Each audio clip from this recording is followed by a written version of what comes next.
Sup people, coming at you with another birding Scotch Creek Wildlife Area video, and this time I'm also birding in Sinlahican Wildlife Area. Only except this time I figured I'd talk in it, because I haven't done that in one of these videos. I was here near the end of May this time around, and as always, it was a great birding experience. However, we will not be starting this video with any birds, we'll be starting it off with a squirrel. This is a western gray squirrel. They can be ID'd from eastern gray squirrels by their longer ears and even grayer coloration. Unfortunately, they are an endangered species here in Washington state, and they face numerous threats including habitat loss, non-native species, and diseases. But this is my first time ever observing this species. I knew they were endangered in the state, and it was really cool to see them for the first time. But speaking of first times, I also got to see my first ever black-chinned hummingbird. This was a male here, and he was displaying a little bit to a female. Unfortunately, I wasn't at just the right angle to see his purple throat under his black chin, but I still was able to get some really up-close views of him, which was neat. And then here is a spotted sandpiper, the only sandpiper species that was present at the lake.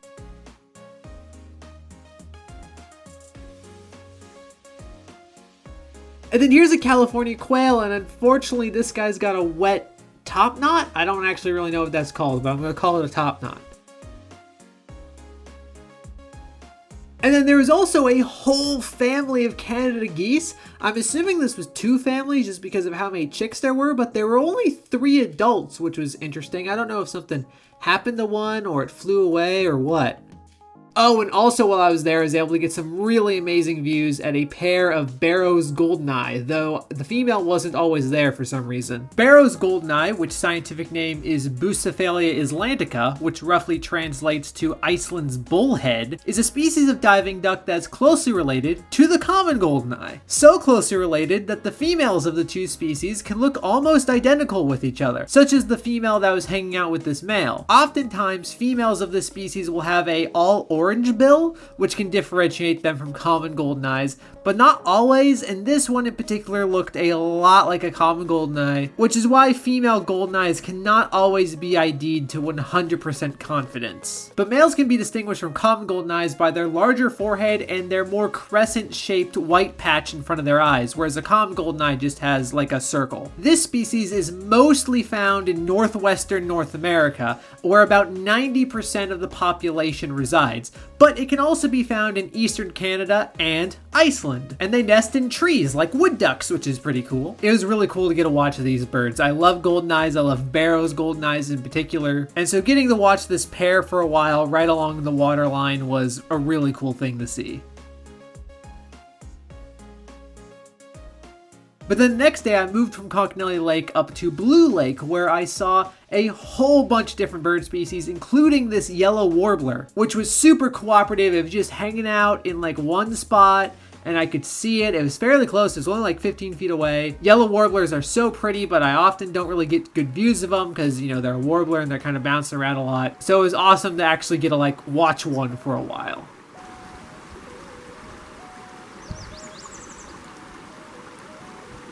I also saw a calliope hummingbird male displaying. The calliope hummingbird is the smallest hummingbird in not the smallest hummingbird, the smallest bird in North America. One of the smallest birds in the world. There's not a lot of hummingbirds that are smaller than them actually, and it's always great to see them. But I will admit, the rufous hummingbirds are a little bit more colorful, and this was a fabulous male hanging out in the sunlight. Saw a spotted towhee doing some weird stuff on that branch for some reason. And then I got to see a whole bunch of Bullock's orioles. There's a whole bunch of them in the cottonwoods around the lake, and they were chattering and making all kinds of weird noises. And they're just beautiful, beautiful birds, and this was easily the best views I've ever gotten of this species.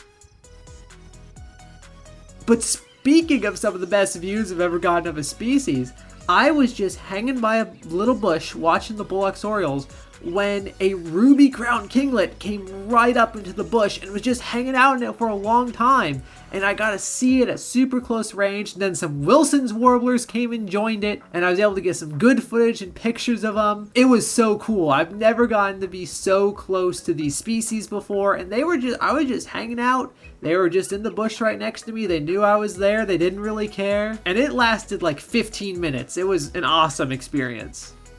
But then I was able to see some of the birds I came to Blue Lake looking for, because I heard they would be there. A pair of common loons, though they were really, really far away, not the best views. Maybe I'll try to get back to this area at some point later in the summer, and maybe they'll have chicks. Who knows? Oh, and this here is just a cool shot of all the cotton coming off the cottonwoods and flying in the way in the breeze, which I thought was cool. Good shot of a pair of northern rough-winged swallows. I was very happy with the lighting on this one. I think it looks nice.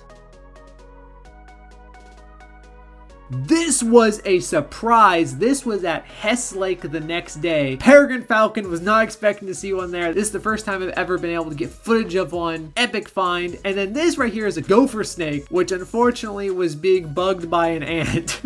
And he was kind of annoyed at it, which I thought was pretty funny. I continued down the road a little bit and I found another lifer. My lifer white-throated swift. And this is the best, this is the only footage I was able to get of them, because swifts are super hard to film, but at least I got it on camera.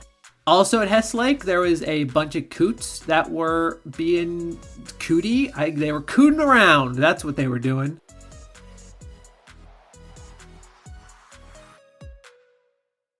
Most of the yellow-headed blackbirds were on the other side of the lake, so I didn't get the best views of them, but there was this one that was hanging out around me. Beautiful, beautiful bird. They're just always a joy to watch.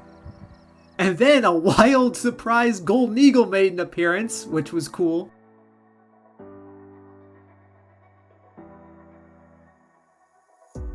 But then after Hess Lake, I returned to Conconelli Lake to do some more birding, and I was able to get some really good footage of these mallards. I know mallards are like the standard duck, you see them everywhere, but I still think mallards are really pretty and really cool. Like, if they weren't as common as they were, people I think would freak out way more whenever they got to see a mallard, because they're a really gorgeous bird. And this pair was just hanging out along the shoreline, eating stuff in the sand and the mud, I guess. Also got to see a spotted sandpiper while I was filming them. A little bit more footage of this species.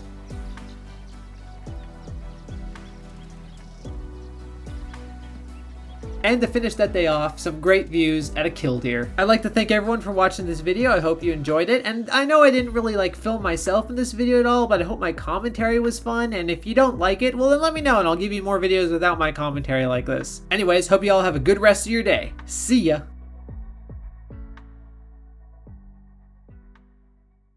I'm sorry, but this might be the most useless cattle guard I have ever seen.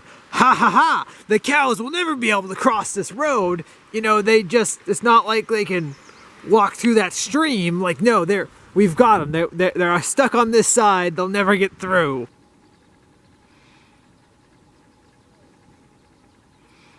Peregrine falcon, was not expecting to see one there. This is the first time I've ever